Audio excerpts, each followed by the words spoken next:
नमस्कार।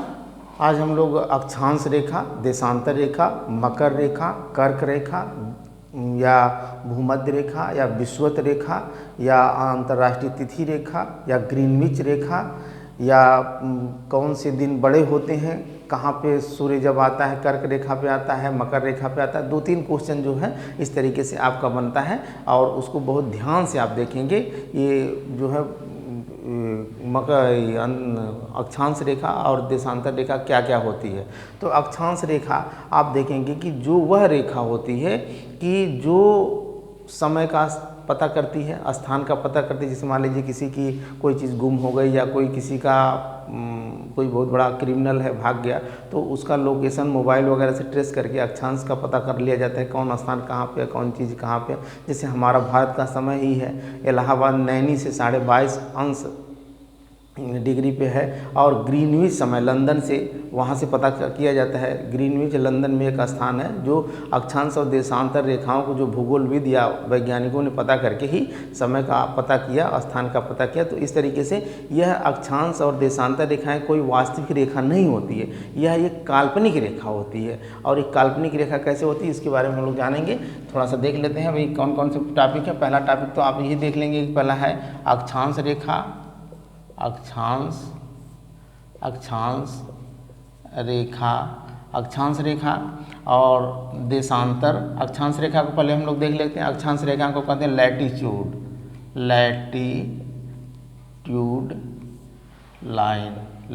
लाइन। अब अक्षांश रेखा सपोज करिए ये आपका पूरी पृथ्वी है, सबसे ऊपर जो होगा ये पोल होगा और यहाँ एक पोल होगा। ये सबसे ऊपर पोल होगा आपका उत्तरी ध्रुव। क्या होगा? उत्तरी ध्रुव। और नीचे क्या होगा? दक्षिणी ध्रुव। ये हो गया आपका दक्षिणी ध्रुव। और जो अक्षांश रेखाएं होती हैं वो पट खींची जाती हैं, यानी एक तरीके से ये पूरब से पश्चिम, यानी इधर पूरब होगा इधर पश्चिम होगा, पूरब से पश्चिम खींची जाएंगी जो रेखाएं, उसको हम अक्षांश रेखाएं कहते हैं। जैसे या इस तरीके से खड़ी या पड़ी, तो जो खड़ी खींची जाएंगी वो तो देशांतर होंगी, लेकिन यहाँ हम लोग पड़ी की बात कर रहे हैं। जो पड़ी खींची जा रही हैं जो रेखाएं, ये आपकी कौन सी अक्षांश रेखाएं होंगी। अक्षांश रेखाएं मुख्य रूप से आप देखेंगे कि एक कर्क रेखा है, एक मकर रेखा है, एक अंटार्कटिका रेखा है, एक आर्कटिक रेखा है। और बाकी इन रेखाओं की संख्या पूछता है कितनी होती हैं। 2-3 क्वेश्चन यहाँ से बनते हैं।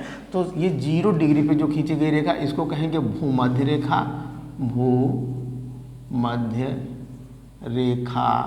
या विषुवत रेखा भी इसको कहते हैं। क्वेश्चन आता है विषुवत रेखा, इंग्लिश में इक्वेटर कहते हैं। तो अब देखेंगे कि इन रेखाओं की संख्या कितनी होती है। अब देखेंगे कि यहाँ से जैसे बीचों बीच है और यहाँ से यहाँ तक का कोण कितना हो जाएगा? 90 हो जाता है। तो ऊपर कितनी रेखाएं हो जाती हैं? 90 रेखाएं हो जाती। नीचे कितनी रेखाएं हो जाएंगी? 90, क्योंकि 90 अंश का कोण 1 डिग्री पे ये रेखाएं होती हैं। तो 90 कितने हो गए? 180 और 180 और ये बीच में एक रेखा भूमध्य रेखा। तो टोटल अक्षांश रेखाओं की संख्या यानी कुल अक्षांश रेखा की संख्या बराबर कितने हो गए? 181। बस यही हो गया। अब देखेंगे कि ये कहता है कि अक्षांश रेखाएं क्या समानांतर होती हैं कि असमानांतर होती हैं। अक्षांश रेखाएं समानांतर होती हैं, ऐसे ऐसे खींची जाएंगी, ऐसे ऐसे ये रहती हैं। अक्षांश रेखाएं समानांतर होती हैं। जैसे अब देखेंगे एकदम ये समानांतर मतलब कहीं आपस में मिलेंगी नहीं। तो इस तरीके से 23.5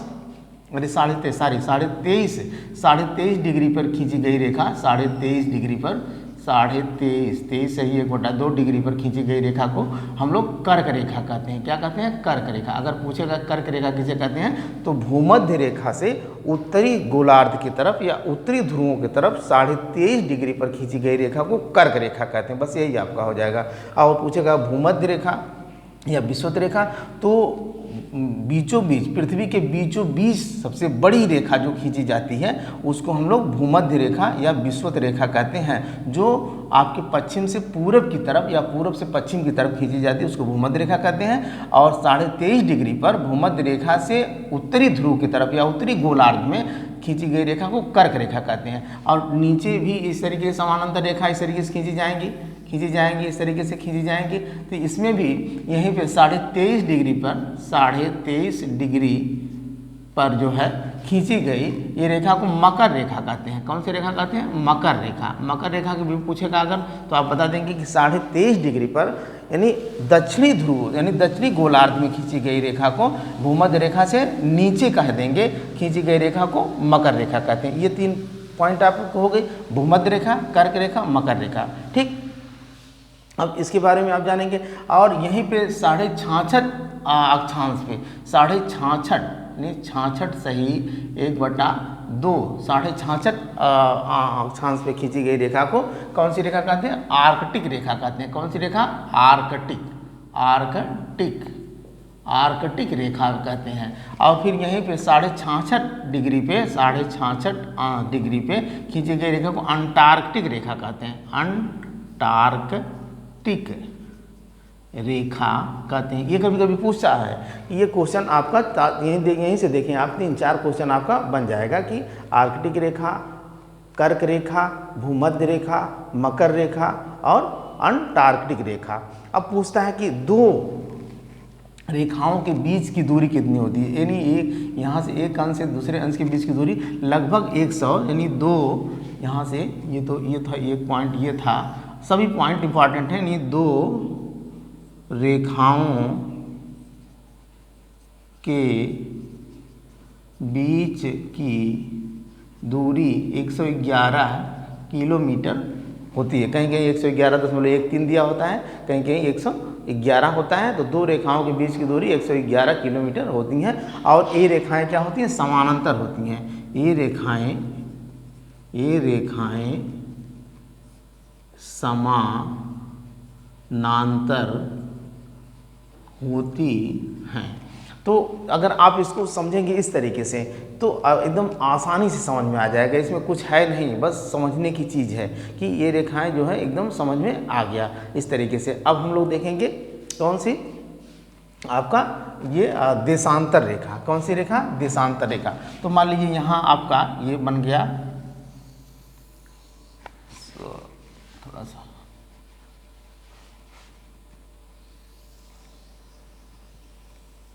ये हो गया, सॉरी थोड़ा सा,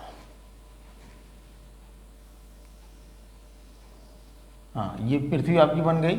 अब पृथ्वी पे ये आपका उत्तरी ध्रुव हो गया, ये आपका दक्षिणी ध्रुव हो गया। ठीक है, और ये कह रहा है उत्तरी ध्रुव और दक्षिणी ध्रुव की ऐसे रेखा जो खींची जाती है यानी खड़ी, और ये आपकी पड़ी थी, अक्षांश पड़ी थी, और देशांतर रेखा आपकी क्या होगी? खड़ी थी, ऐसे करके सीधी सीधी। यानी उत्तरी ध्रुव से दक्षिणी ध्रुव को मिलाने वाली जो रेखा होगी उसको कौन सी रेखा कहेंगे? देशांतर रेखा कहेंगे। कौन सी रेखा कहेंगे? देशांतर रेखा कहेंगे। अब इन रेखाओं की भी संख्या आपका पूछता, मान लीजिए इसको हम लिख देते हैं उत्तरी ध्रुव, इसको लिख देते हैं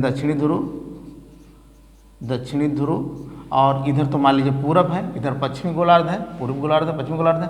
तो इसमें एक जो है 0 डिग्री पे जो रेखा को मान लिया जाता है, 0 डिग्री पे रेखा को मान लिया जाता है ग्रीनविच रेखा। ये लोगों ने मान लिया कि भाई समय का निर्धारण कहाँ से होगा, तो लंदन में एक स्थान लिया गया जिसका नाम था ग्रीनविच, वहाँ से ले लिया गया। तो इसको लिखा जाए कि 0 डिग्री ये उत्तरी ध्रुव से दक्षिणी ध्रुव को मिलाने वाली जो रेखा होगी 0 डिग्री पे उसको ग्रीनविच रेखा कहते हैं। यानी 0 डिग्री पर 0 डिग्री देशांतर पर 0 डिग्री देशांतर पर खींची गई रेखा को ग्रीनविच रेखा कहते हैं। ग्रीनविच रेखा कहते हैं। अच्छा, पूछता है कि देशांतर रेखाओं की संख्या कितनी होती है। अब आप देख लें कि जैसे मान लीजिए कि इस तरीके से ये है, जैसे यहाँ पे है बन रहा है, तो पृथ्वी पूरी आपकी नाच रही है, ऐसे घूम रही है। तो इधर से यहाँ तक कितना कोण हो जाएगा? 90। यहाँ से यहाँ तक कितना हो जाएगा? 90। यहाँ से यहाँ तक कितना हो जाएगा? 90। यहाँ से यहाँ तक कितना हो जाएगा? 90। तो देशांतर रेखाओं की संख्या कितनी हो जाती है, यानी कितनी हो जाएगी? 360 देशांतर रेखाओं की संख्या होता है। देशांतर रेखा की संख्या बराबर 360। ये भी पूछते हैं क्वेश्चन कि देशांतर रेखाओं की संख्या कितनी होती है। अक्षांश रेखाओं की संख्या कितनी थी 181, देशांतर रेखाओं की संख्या कितनी होगी 360। लेकिन क्या पूछा, क्या देशांतर रेखाएं समानांतर होती हैं? देशांतर रेखाएं समानांतर नहीं होती हैं। ये रेखाएं समानांतर नहीं होती हैं, समानांतर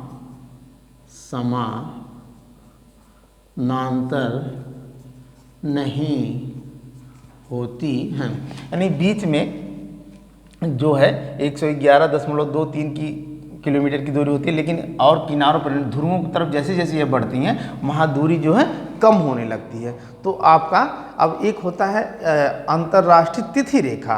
अंतर्राष्ट्रीय तिथि रेखा किसे कहेंगे? अंतर्राष्ट्रीय तिथि रेखा कभी कभी पूछा है कि तो 0 देशांतर पर खींची गई रेखा को ग्रीनविच रेखा कहते हैं। लेकिन 180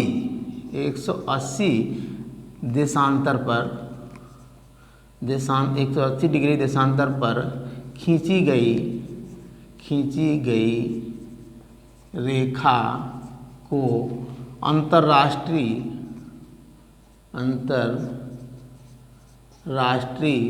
तिथि रेखा भी कहते हैं, तिथि रेखा कहते हैं।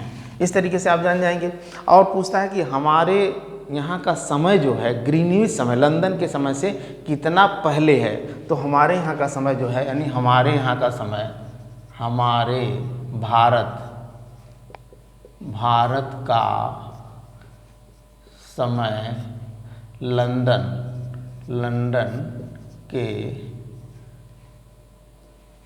Greenwich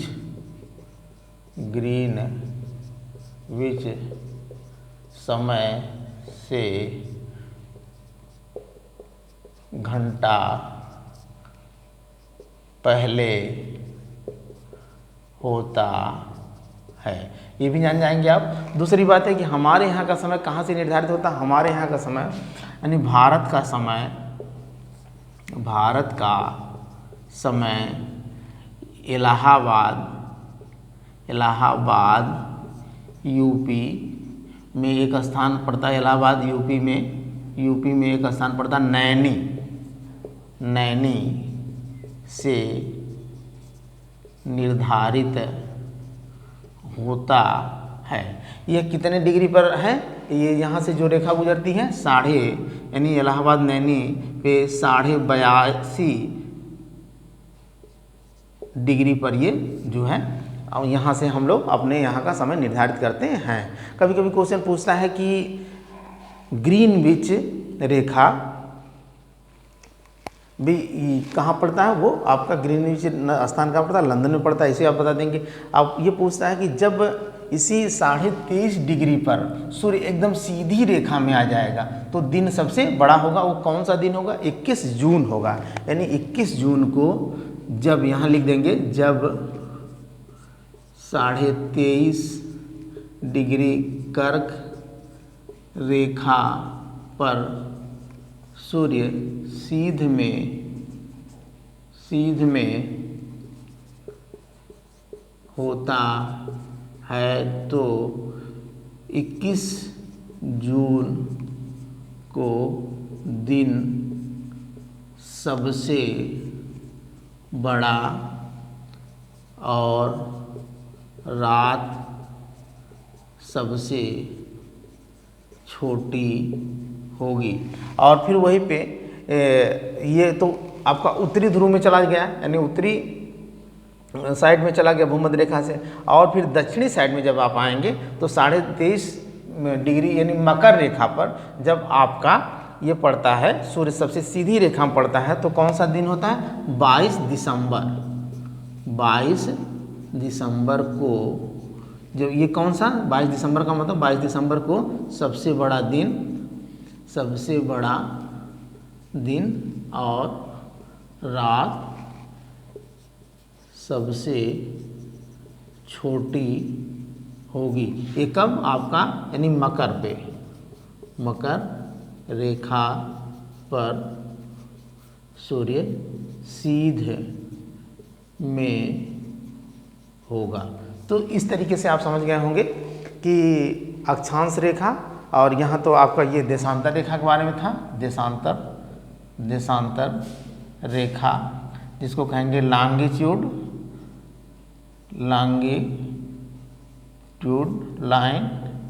line. तो आप समझ गए होंगे कि मुख्य क्या पूछता है, एक बार रिपीट कर लेते हैं कि अक्षांश रेखाएं कौन सी रेखाएं होती हैं, जो काल्पनिक रेखाएं होती हैं। अक्षांश और देशांतर रेखाएं दोनों रेखाएं काल्पनिक होती हैं। यह हमारे पृथ्वी पर जो है पश्चिम से पूर्व की तरफ खींची गई यानी पट रेखाएं खींची गई जो होती हैं, वह रेखाओं को हम अक्षांश रेखाएं कहते हैं। जो सबसे बीच में रेखा खींची जाती है उस रेखा को हम भूमध्य रेखा कहते हैं। इस भूमध्य रेखा की लंबाई लगभग 40.06 किलोमीटर होती है। इसकी लंबाई 40.06 किलोमीटर होती है। तो इस तरीके से नहीं सॉरी ये गलत होगा, ये सही नहीं होगा। तो इस तरीके से ये खींची जाती हैं। तो ये भूमध्य रेखा जो है सबसे बड़ी रेखा को भूमध्य रेखा या विषुवत रेखा इक्वेटर लाइन कहते हैं। उसके इस तरीके से समानांतर पैरेलल रेखा जो खींची जाती है, ऊपर 23.5 डिग्री पर कर्क रेखा होती है, यानी ऊपर की तरफ आपका गर्मी वाला होगा, नीचे की तरफ ठंडा मौसम होगा।